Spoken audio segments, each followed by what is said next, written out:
Hello, and welcome to GameBeta Disc Plays. Today I have some very exciting news that I'm so happy to be sharing with you all, and that is that Hinterland, the developers of The Long Dark, have released a new major content update for their game, The Long Dark. They are calling it the Fearless Navigator, and it is a major update for survival mode. Now, major is in that there are a lot of quality of life improvements within this update. There are no new maps or anything like that.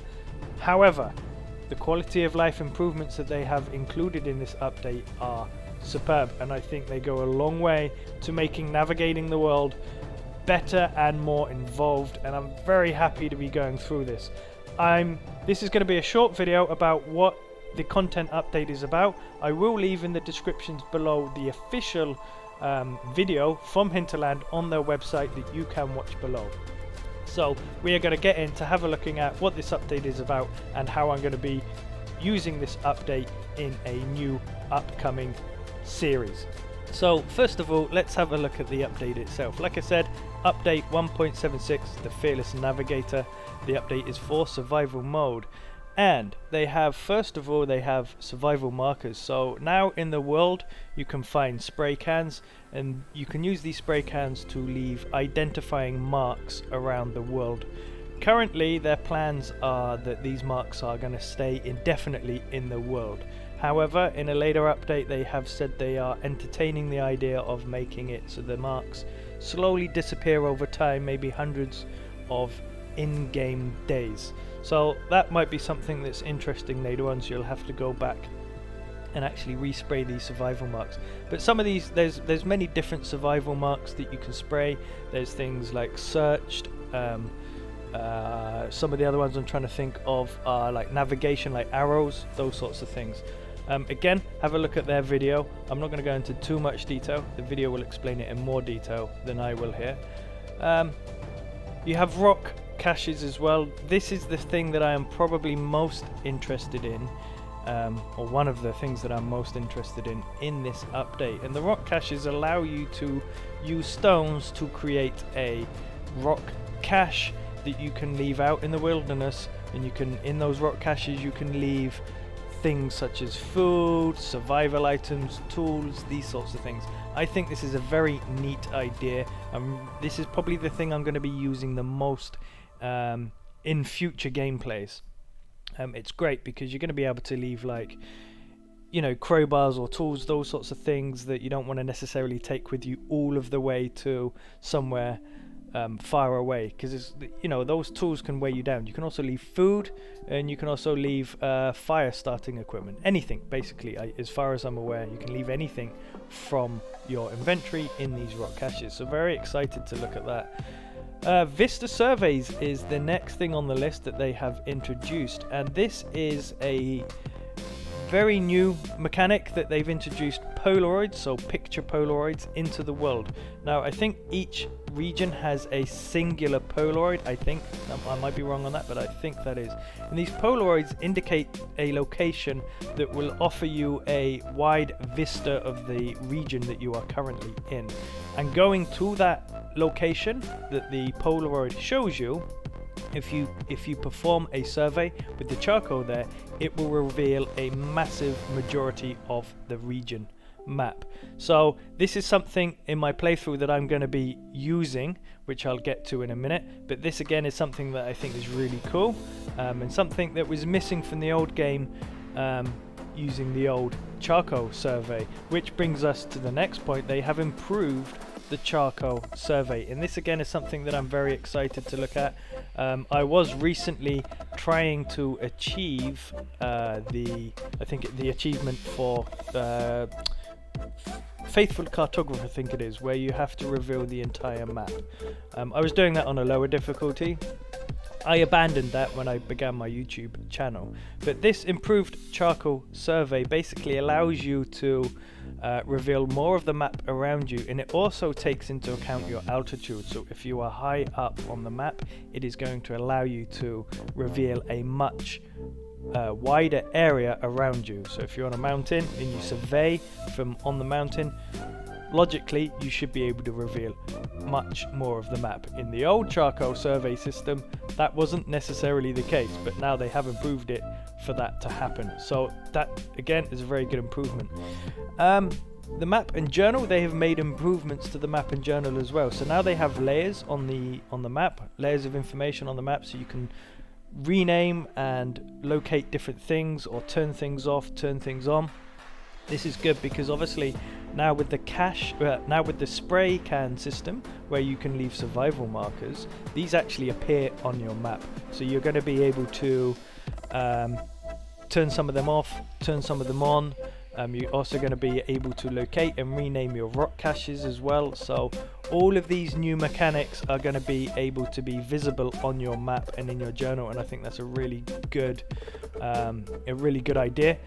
And yeah, also in the journal there is a section in the journal where you have a list of locations. Now I don't know if the locations appear before you have surveyed them. I don't think they do. It just tells you how many locations are in that area.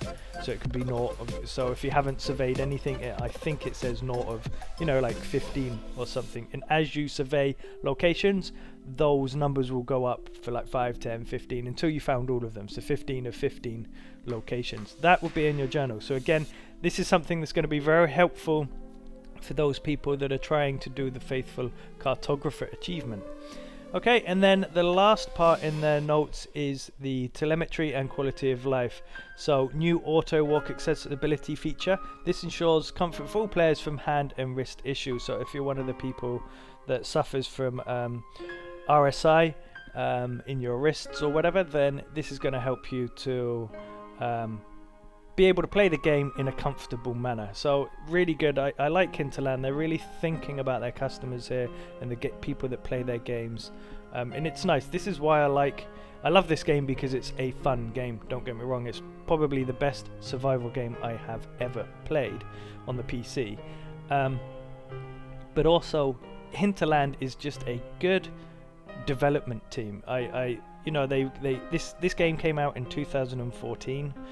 They're still releasing free content for it now, and what, it's 2020 now, and that's 6 years on, and they're still releasing free content for the game. Phenomenal development team, and they're always thinking as well about customers with quality of life improvements such as this. So that will be something that will be interesting. They also have a new telemetry which gathers gameplay data from you. You can opt into that or you can opt out of it. They have it by default, it's turned off, so they're not gathering any information from you or any privacy details from you unless you opt into it. They have said though that it will help them improve the game in the future. I for one probably will be turning it on. Again, I trust these I trust this development team, and I have no problem with them allowing my data to help improve their game. So anyway, so that's all the major components for this update. There is also a long list of general fixes and general art fixes, etc. I'm not going to go into all of that.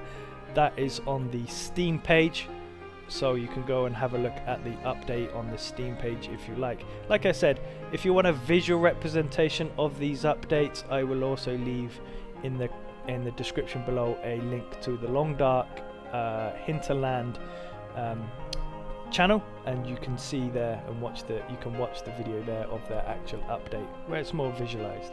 Okay, so the second part of this video, like I said, what I want to go over is exactly what I'm going to be doing with this update. And yes, like I said at the beginning, I haven't got that faithful cartographer achievement yet. Now I got about halfway through it on the lowest difficulty setting. This was a long time ago. I was just wanting to learn the maps because I knew I was going to be starting my YouTube channel around this, so I was using that beginner difficulty to learn the maps. But like I said, I got about halfway through, and to be honest, I just got bored. It was too easy, and I left it at that, and I just got on and started my brand new YouTube channel. So what we are going to be doing is I'm going to be starting a new game, a new season on Stalker difficulty. I've chosen not to do Interloper. I've already got a season running on Interloper, and don't worry guys, that is still going to be continuing.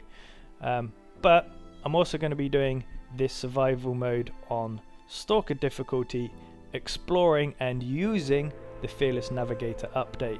And what I'm going to be doing is, obviously, if you haven't already guessed, achieving, hopefully, the Faithful Cartographer achievement, and hopefully you guys will be along with me all that way and you can help me.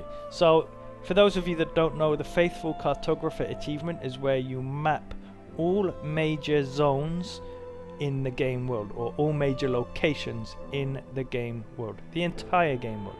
So each zone, and by zone I mean like Pleasant Valley or Timberwolf Mountain, those sorts of things, those sorts of zones. Each of these zones has a major location, multiple major locations, and with this new system, hopefully it's going to make it maybe not easier necessarily, but just quicker and more logical. Because in the old, when I was using the old system to do this, I would go up a mountain, I would survey an area, and it wouldn't really show me that much more of the map than if I was on ground level, so, or sea level if you like. So I'm looking forward to using this and exploring it. I've chosen Stalker difficulty because I think Interloper, I'm not that good at Interloper. If you've watched season 1 and you're currently watching season 2, you have probably worked out that I'm not the best player of the Long Dark. I play it for fun, not to try and teach you guys anything new about it. Hopefully you'll probably be teaching me more about the game than I'm teaching you.